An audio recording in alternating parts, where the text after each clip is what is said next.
Buenas tardes con todos. Vamos a iniciar la clase del día de hoy. Les voy a compartir pantalla del material de trabajo que vamos a analizar el día de hoy, ¿ya? El día de hoy vamos a ver lo que es, permítame un minutito, ya, la continuación de la clase anterior, ¿no? Que compartición de electrones. Tenemos electrones de carbono y electrones de hidrógeno. Como podemos observar, tenemos un carbono y los hidrógenos de diferente manera. La tetravalencia del carbono posee cuatro electrones formados, cuatro enlaces covalentes. Tomemos en cuenta, ¿no? Cuatro, uno, dos, cuatro, cuatro, etcétera, etcétera, etcétera. Por eso se llama tetravalencia. Tetra viene de cuatro, ¿ya?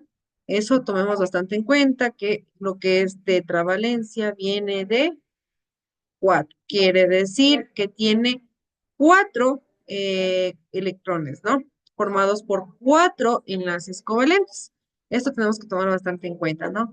La capacidad del carbono de unirse a otros elementos de carbono para formar nuevos compuestos se las conoce como autosaturación.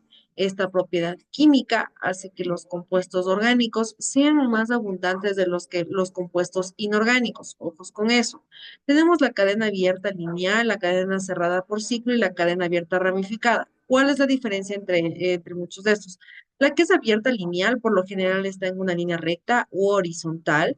Eso no hay ningún problema. Disculparán lo que es los dibujitos porque se me complica un poco en la compu, ¿ya? Como decía, está en línea recta o línea horizontal, por eso se llama lineal. Lo que es la cadena cerrada en ciclo es como que estuviera en un ciclo que siempre va a funcionar y va a pasar lo mismo, ¿no? Es como que estuviera en una constante movimiento, en un constante repeticiones de movimiento. ¿Ya? Lo que es un ciclo, ¿qué es que siempre va a llegar a lo mismo y va a dar una vuelta, la vuelta, como por ejemplo la vida. La vida es un ciclo, por eso se llama ciclo de la vida. Por ejemplo, naces, creces, te reproduces y mueres, el ciclo supuestamente de la vida. Lo mismo pasa, cadena cerrada de ciclo. ¿Por qué cerrada? Porque no hay una salida, no hay donde se pueda salir por ningún lado. Esto es como un círculo donde nunca va a acabar, siempre va a estar cerrada. Por eso se llama cadena cerrada o también ciclo. Tenemos la cadena abierta ramificada. ¿Por qué abierta? Porque tienen diferentes salidas. Y lo que es ramificada es porque a veces tienen más de dos hidrógenos. ¿Ya? Eso es lo que viene a ser ramificada. Las propiedades físicas de los compuestos del carbono dice que se caracteriza por ser numerosos. Tanto es así que su número total es mucho mayor que el de los compuestos formados por el resto de los elementos juntos. Sin embargo, pese a su gran diversidad, presenta una propiedad común. Son poco solubles al agua, pero son solubles en diferentes disolventes orgánicos, como benceno, ciclohexano, acetona y otros. La acetona es uno de los elementos que utilizamos bastante para quitarnos los mantes de las uñas. Eso también es muy importante saber. Esto es debido a que la mayoría de los compuestos orgánicos están formados por moléculas apolares. Esto es muy importante. No conduce la corriente eléctrica, ni es disolución ni fundidos porque no poseen iones ni moléculas polarizadas. Poseen poca estabilidad térmica, es decir, cuando trabaja mucho con el calor, lo que es los calentados, ¿no? Fácilmente calentar no es. Entonces, las reacciones lentamente debido a la gran estabilidad de sus enlaces covalentes. Tienen muy poca estabilidad. Los puntos de difusión y de ebullición suelen ser bajos debido a la existencia de fuerzas intermoleculares débiles. Estas fuerzas y por lo tanto los puntos de fusión y ebullición aumentan conforme se incrementa el tamaño de la cadena. Eso tome bastante en cuenta. Lo que viene a ser la presencia de los enlaces de hidrógeno en algunos compuestos aumenta su solubilidad en agua, es decir, pueden mezclarse con agua. La energía de activación de las reacciones de las que intervienen suelen ser muy elevada, la que motiva la que la velocidad de reacciones sea generalmente muy pequeña. Por ello, se frecuenta recurrir al uso de los catalizadores en las reacciones orgánicas, ya que generalmente los compuestos de carbonato no soportan una gran cantidad de elevación de la temperatura que puede provocar su descomposición o inflamación. Son inflamables.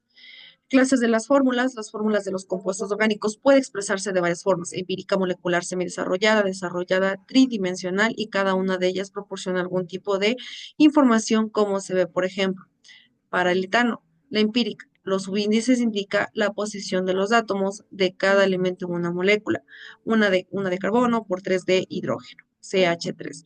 Molecular, los subíndices indican el número de átomos de cada elemento de una molécula. Por ejemplo, 2 de carbono y 6 de hidrógeno, que nos da C2H6. Semidesarrollada o condensada muestra todos los átomos de la molécula y algunos enlaces de la misma, CH3 menos CH3, o en este caso, desarrollada ya viene a ser un poquito más complicada, que nos expresa la totalidad de los enlaces presentes en la molécula desarrollados en plano muestra. Tenemos tridimensional, que tiene algunas posiciones y nos indica el modo convencional, la disposición de los átomos y los enlaces del espacio. Los datos experimentales acerca del compuesto determinados nos permite obtener su fórmula empírica o molecular. El ciclo del carbono. Llamamos ciclo de carbono al intercambio de carbono entre seres vivos y el medio que los rodea. Se realiza a través de una serie de procesos. Por ejemplo, en la atmósfera proporciona el dióxido de carbono, que permite que los vegetales, mediante la fotosíntesis, sintetice su materia viva.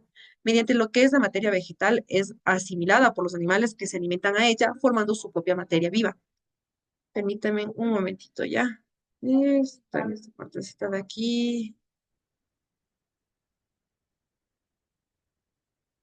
Ya.